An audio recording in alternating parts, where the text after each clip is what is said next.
Imagine you walk into a crowded office in New York City, everyone smiling, shaking hands, pretending to wish you well, but beneath those polite words and corporate smiles lies a jungle where only the sharpest survive, and that is exactly what Niccolo Machiavelli understood more than 500 years ago when he wrote The Prince, a book so controversial it was banned by the church and whispered about in royal courts. Yet it survived because it spoke the raw, unfiltered truth about human nature. People are selfish, people are ambitious, and people will betray you the moment it benefits them, which is why his dark rule still echoes today. Play them before they play you, because if you don't, you become the pawn instead of the player, the hunted instead of the hunter, the one who gets outsmarted and crushed under the weight of someone else's game.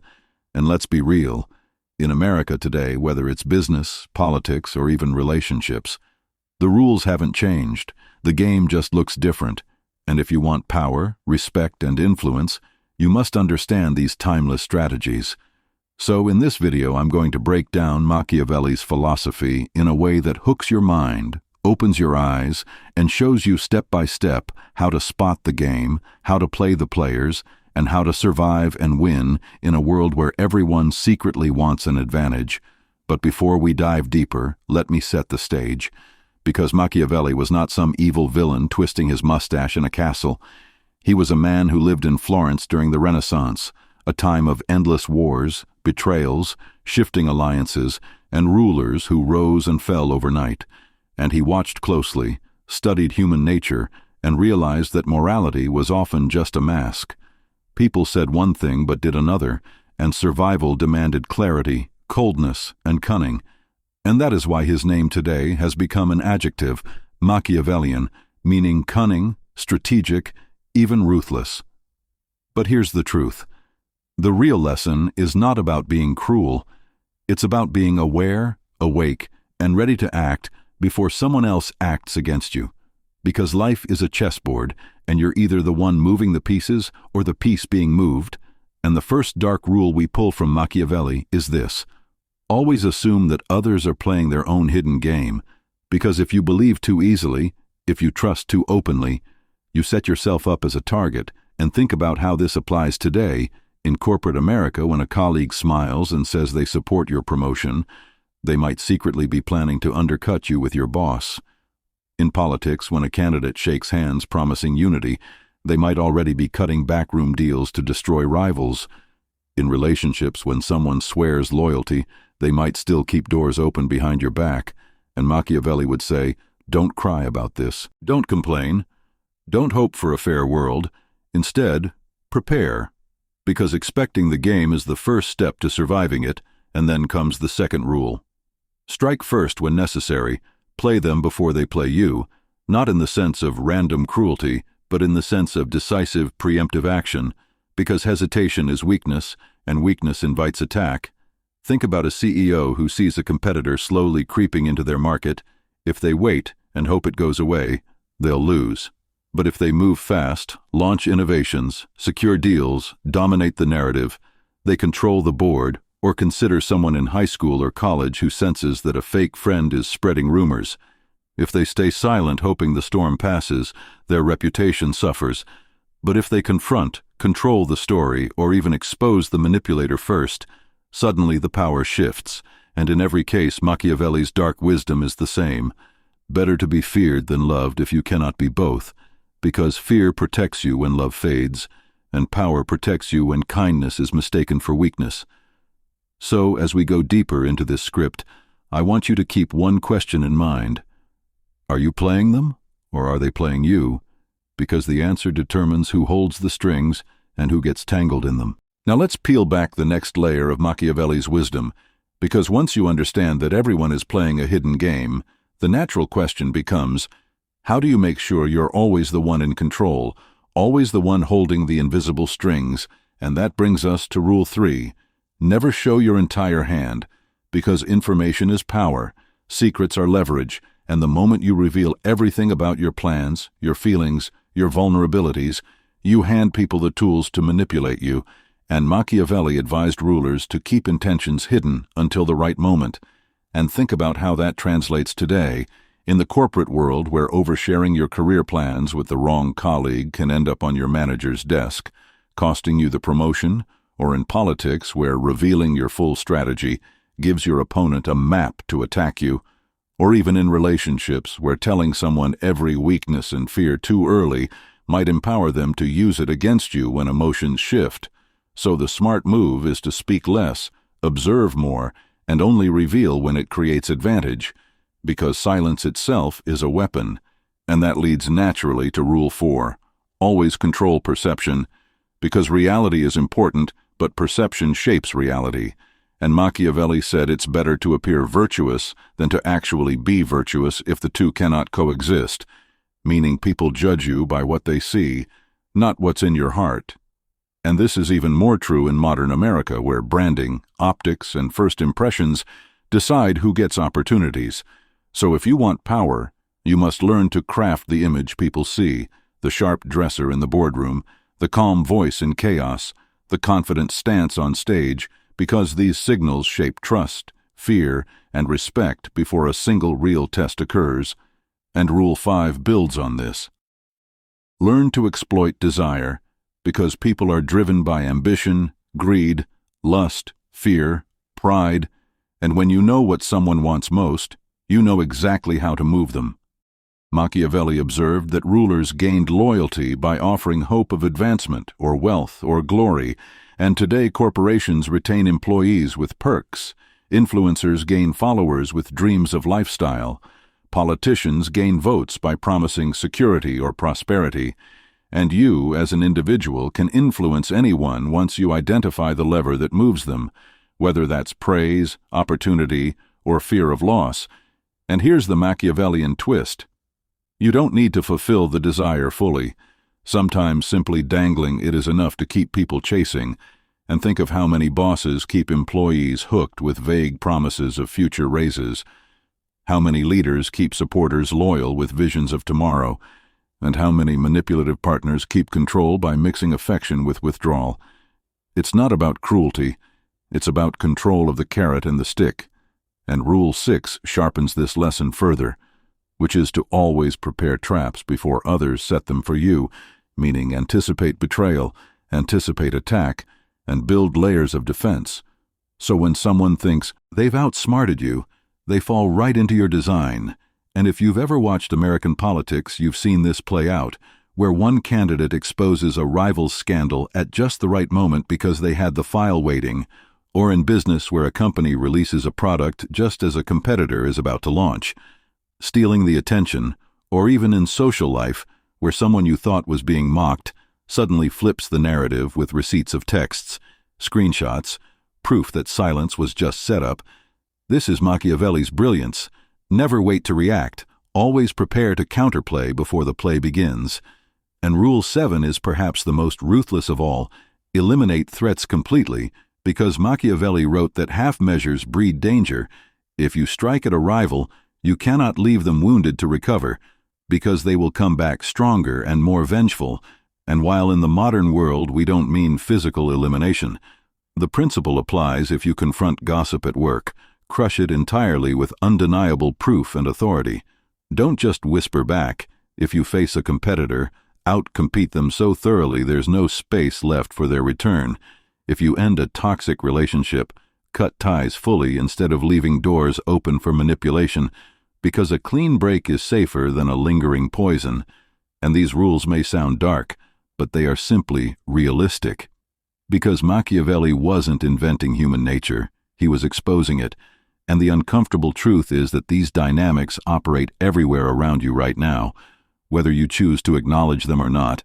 And let's be honest, Americans live in one of the most competitive cultures on earth, where business is war, politics is theater, and even social media is a constant battle for attention, followers, and influence. So Machiavelli's principles aren't dusty old words, they're the playbook of survival, and those who ignore them are often the first to get played, the first to be blindsided, the first to lose, and to keep you hooked. I'll give you a scenario you've probably seen. Imagine a rising star in a company, full of energy, ideas, charisma, everyone praises them. But behind closed doors, senior colleagues feel threatened. So they start smiling in public while quietly planting doubts with the boss.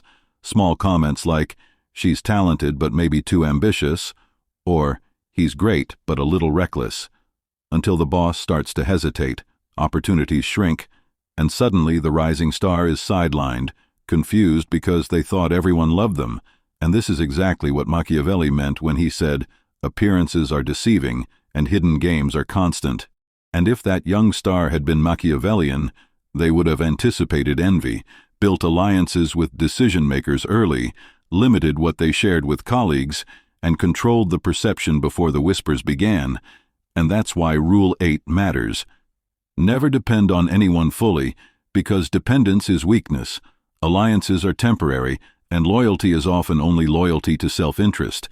So instead of leaning completely on others, build layers of power that are independent, skills that make you indispensable, networks that overlap so no one group can isolate you, and leverage that makes people need you more than you need them. And as Machiavelli wrote, mercenaries fight only for money and abandon when the pay runs out. But soldiers who fight for their own land, their own stake, are stronger. So in your life, never tie your survival to someone else's favor, because favors can vanish overnight, and Rule 9 sharpens this. Keep people dependent on you, because power comes when others know they cannot move forward without your support, your knowledge, your presence, and in the modern U.S. economy, that might mean being the one person who understands the system at work, the one with specialized knowledge, or the one whose network connects opportunities, so that even rivals hesitate to betray you because they know losing you means losing their own advantage. And here's where Machiavelli's timeless insight connects. The goal isn't to be cruel for cruelty's sake. It's to be secure in a world where kindness is often exploited. And by securing your place, you actually gain the freedom to be generous because you're no longer at risk of being toppled by betrayal. Now, as we move deeper into Machiavelli's dark rules, let's talk about something that makes many people uncomfortable, but is absolutely essential if you want to stop being played, and that is Rule 10. Master the art of timing, because even the smartest strategy fails if executed at the wrong moment, and Machiavelli warned rulers not to rush blindly or wait endlessly, but to act at the precise time when opportunity and readiness align. And in America today, this rule plays out everywhere. Think about Wall Street investors who buy when everyone else panics and sell when greed blinds the crowd. They don't act with the herd, they act with timing. Or politicians who hold back announcements until the exact week it dominates headlines. Or even in dating, where someone who knows when to step forward and when to pull back controls the pace of attraction. Timing is invisible power, because people rarely notice it until they've been outmaneuvered by it, and Rule 11 connects directly. Use unpredictability as a weapon, because if people can always predict your moves, they can build counters. But if you remain just unpredictable enough, no one feels safe playing against you. Machiavelli himself admired rulers who could be flexible, who could switch between mercy and cruelty, calm and fury, depending on the situation. And in modern terms, think about American CEOs like Elon Musk who keep competitors off balance by shifting strategies, or social media influencers who constantly reinvent so followers never get bored. Unpredictability forces others into reactive mode while you set the pace, and that leads to Rule 12. Control narratives. Because in Machiavelli's world, rulers who controlled the story controlled the people, and in today's America, where media, PR, and social platforms dominate perception, narrative is everything. If people tell your story for you, you're already losing. But if you tell your story first, frame the discussion, and repeat it until it becomes accepted truth, you shape reality. And that's why corporations spend millions on branding. Why politicians repeat simple slogans. Why celebrities share curated images. Because narrative is the modern battlefield of power. And you as an individual can also wield it by managing your online presence, by controlling what stories circulate about you at work, by framing your successes before others interpret them and rule. 13 is brutal but effective. When you do favors, make them costly. Machiavelli noted that when you give too freely, people grow ungrateful and entitled. But when you help in ways that make others indebted, they cannot forget, and modern psychology agrees, because studies show people value what costs them effort. So the key is to never give without attaching a string. It doesn't mean being manipulative in a cartoonish way. It means structuring generosity so it elevates your influence, like a mentor who guides but also ensures loyalty, or a boss who gives opportunities that tie someone closer, or even a friend who helps but creates mutual obligation, because pure charity is often forgotten. But strategic generosity builds alliances, and Rule 14 is another essential. Keep your enemies closer than your friends. Because enemies are predictable. They want your downfall, but friends sometimes betray from comfort or envy. So Machiavelli suggested rulers watch enemies carefully, even employ them, because being close means seeing danger before it strikes. And in modern America, this plays out in corporate rivalries where companies buy startups that might threaten them, in politics where opponents are given cabinet positions to neutralize them, or in personal life where maintaining civility with rivals allows you to track their moves. And this ties into Rule 15. Avoid being hated because fear can protect you, but hatred unites people against you. Machiavelli wrote that cruelty should be swift and justified, never prolonged or petty, because unnecessary humiliation breeds revenge. And in modern times, we see leaders fall not because they were feared, but because they became despised. CEOs ousted after scandals, politicians losing elections after arrogance, influencers canceled when they cross into mockery. The lesson is that you can rule with firmness, but never allow contempt to build, because hatred is more dangerous than opposition, and Rule 16 cuts sharper. Always play the long game, because short-term wins can blind you while setting up long-term traps. Machiavelli admired rulers who sacrificed immediate pleasures for enduring power, and today's equivalent is clear. Think about entrepreneurs who reinvest profits instead of showing off wealth, politicians who wait years before striking at the right office, or even individuals who delay gratification, studying, training, building skills, because long-term positioning creates real dominance, while chasing instant wins leaves you vulnerable. And Rule 17 goes deeper into psychology. Use absence and scarcity as power. Machiavelli observed that rulers who made themselves too available lost respect, while those who remained rare and valued were desired. And in modern culture, we see celebrities disappearing from social media only to return with massive buzz, luxury brands limiting supply to increase demand. Even in dating, where someone who is not always available creates more attraction than someone constantly chasing. Scarcity is magnetic, and it forces people to value you more than if you flood them with presents, and Rule 18 sharpens this further. Never argue when you can demonstrate, because Machiavelli believed people are persuaded not by logic but by results. And in the U.S., this principle is everywhere. In business, where numbers speak louder than debates. In politics, where winning elections silences critics more than words. In personal life, where showing transformation, success, or resilience convinces doubters better than explanations. And this connects to Rule 19. Know when to play weak, because appearing harmless can lower defenses, allowing you to observe, gather, and strike at the right moment. Machiavelli admired cunning rulers who masked strength until ready, and in modern life this is like the entrepreneur who downplays ambition until funding is secured, or the student who plays along until the exam, or the politician who pretends compromise until power is consolidated. Weakness is a mask, and if used right, it disarms your opponents. And finally, for this section, Rule 20 is the essence of Machiavellian survival. Always assume betrayal is possible, because trust is not eternal, and those who forget this end up blindsided. History is full of kings betrayed by allies, CEOs betrayed by partners, individuals betrayed by friends or lovers, and Machiavelli's advice is not paranoia but preparation. Build systems where betrayal cannot destroy you, build options where loyalty is not your only shield, and always prepare for the knife behind the smile. Because in a world of hidden games, survival belongs to the player who never forgets that the board is full of opponents wearing masks.